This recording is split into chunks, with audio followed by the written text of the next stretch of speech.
Yes, sir. I am a briefly, sir. Okay. Chief Obadaye. Chief Obadaye. Ogwengere. That's very good. Ode yabe yengere njoko. Kame no ti chele gan. Around ó ṣàṣe bí to 7. To 7 alẹ́. Ṣá gbùjì kan. Tó lè ní yodo yọ̀wọ̀n. Okay. So kèmí gbùjì báyìí, èmi rò fọ̀ fí ọ̀wọ́n security ya anẹ́sí yèmí. Kó pẹ́ ìbánẹ̀yẹ fọ̀ lémaléma. Kí ló ṣẹlẹ̀? Kìmí àmú jáde sí títì. Mo yá rí ọ̀wọ́n aya kábíyèsí àná. Àtọmọ kábíyèsí níbẹ̀ yìí. Bẹ́ẹ̀ni. Ọ̀wọ́n sá wá, kidnapper. Ọ̀wọ́n rọ̀ṣì wọ olé mi. Ọ̀ká náà ó dìdì. Mo láti fi dán wọn paná. Sólà ya àtàn ẹbẹ̀ mi lọ́pọ̀. Mo yá jáde. Bẹ́ẹ̀ni.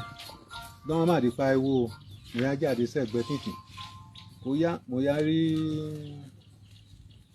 Ayọ̀mídé ọmọ kábíyèsí ọgbẹ́ yìí. Bẹ́ẹ̀ni.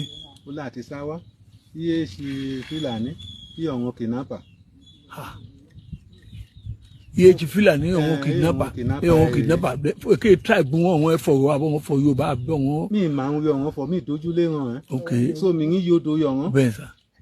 So kìmí á fọ kí ò yẹ dáṣe sí yẹn. Òun náà ó ti decide. Mo yá kó bìmíra rẹ̀ torí fọ una sẹ́ẹ̀tì mi ké bá tàn. Ọ̀yà káwọ́ mi. Mo yá wọ̀nà gbó. Mo yá bẹ̀rẹ̀ sí pé mo pè Chief Aládéṣẹ̀yẹ akọ̀wé ọlọ́wọ̀. That's very good. Ń yé ṣẹlẹ̀ èyí o. Lọ́ba mi wé hàn kábíyèsí o. Mo ti pè Chief Olútáìṣe mo ṣàpọ̀ wọn bẹ́ẹ̀ gidi. Fọ ìyá aráyè ní ìrẹyẹ ẹ̀ bá mi pè ọ̀wọ́n ọlọ́pàá o.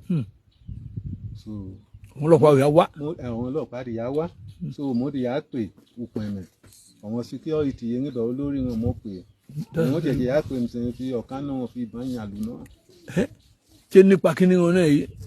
Iná tí ọ̀wọ́n ẹ̀kọ́ wọn gbá wọn rúgbó àbí? Ó ti bọ̀ tí iyọ̀ wọn iyẹ̀dọ̀ wọn yọ̀ wọ́n. Iyì kọ̀ wọ́n patrol. Okay. Iṣó iyọ̀ wọn túbú. Okay. Ìbọn ọ̀yà yàn lù náà kan náà wọn. Ìyẹ́wé Ramsey. Bẹ́ẹ̀ni. Àná ègbé call. Okay. Mo ti flash meeting. Mo ti pè èdìgbé call. Èmi náà mà fi ó náà ṣẹlẹ̀ yọ̀ wọ́n. Bẹ́ẹ̀ni.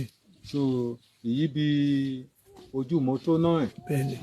Owó yìí mo ṣẹ̀ṣẹ̀ yá kó àwọn ọmọ àtayà mi yé nínú gbójáde. Mo ṣẹ̀ṣẹ̀ yá wá sí yèyín. Èmi yẹ gbọ́ bẹ́ẹ̀ náà ti ṣe erégede. Wọ́n fi dómà kan. Ìdọ́mà ẹ̀rìn wáyà kí kábíyèsí bẹ̀rẹ̀.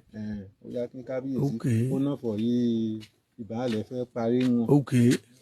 So òun mú wá. Ó ti bẹ̀rẹ̀ sí wọ́fọ́ náà. Kọ̀ọ̀ràn ràn yìí yá wá yọ wọn bẹ̀rẹ̀ sí máa pẹ̀tì. Ó ṣojú ẹ̀ kòókòó torí fi àpá àwọn di náírà ẹ̀. Òkè ó di tí wọn ó di má dá chá. Ọ̀wọ́n lu tààrà yóò jẹ́ òfin AHD ẹ̀. Ọ̀wọ́n ìyàwó ẹ̀ ọ̀wọ́n mú dùn jù ún. Bí ọ̀wọ́n ti ẹ̀ gbọ́ bẹ́ bí ọ̀wọ́n gbé sọ́ràn ún. Bí ọ̀wọ́n di yá káwọ̀ ún. So aya kábíyèsí yìnbọn ìyàwó ẹ̀ yìnbọn bí ká ẹ̀. Bẹ́ẹ̀ni. Ọ̀pọ̀ wọn mẹ́tẹ̀ẹ̀ta rẹ̀. Kọ̀wọ́n ò tọ̀ náà.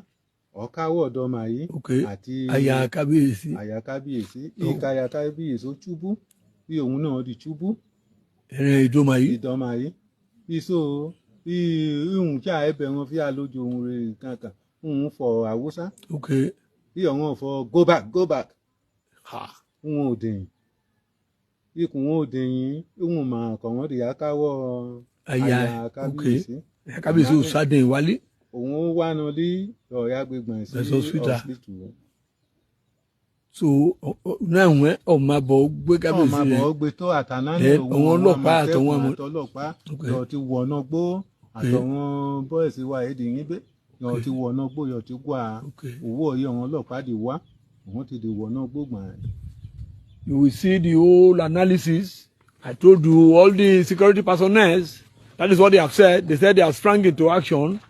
They said the commissioner of police obviously came, and that is how the whole something went on. They said Kabiyesi was sitting outside there together with one Idoma man, that they wanted to settle one or two disputes before the arrival of those two people.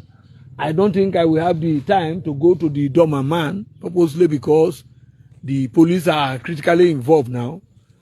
So the only thing we needed to discuss why we are doing this particular something is not just to be watching it. What do we do to exonerate all this Fulani S-men attack everywhere in the kingdom.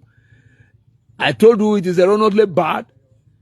About last week, some people, they kidnapped a lady from, how do I put it, from Emure Junction with one Camry, one Archie's color Camry.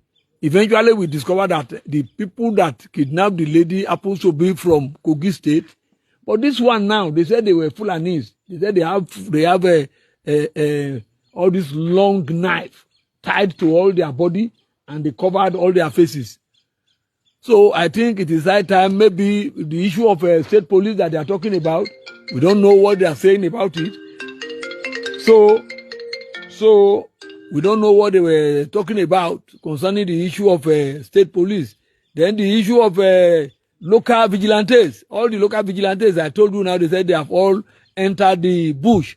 And you will discover that something is becoming unbearable. It's becoming unbearable. I don't know what might have actually necessitated all this ugly behavioral pattern. So that is why I said I don't like ASA. Let me come there. Let us see what is actually happening, how our government will be able to identify the problems that we are facing. Nobody can sleep with the two eyes closed now. You can't sleep, you can't walk, you can't even enter bike. They said they came through the bush. And this place is not all that bushy because we have cassava farms and some other things. We have cocoa farm there. So I think something must be done. And I pray we should be able to see those who have vehemently committed this heinous misdemeanor. We don't know what we are going to do. So all our great born indigenous citizens who are security personnel, I don't know how I can put it, Alaji Jimo Dojumo, all those high-powered phenomena, let them stand up and talk something powerfully tangible concerning the issue of security in Ondo State, in our kingdom here. It's becoming unbearable. The people that kidnapped that lady the other time, we don't know where they are heading to now. They said they have arrested some of them. That we don't even know how the something is now. Now look at this one, the whole ballet of Oderia community. They came here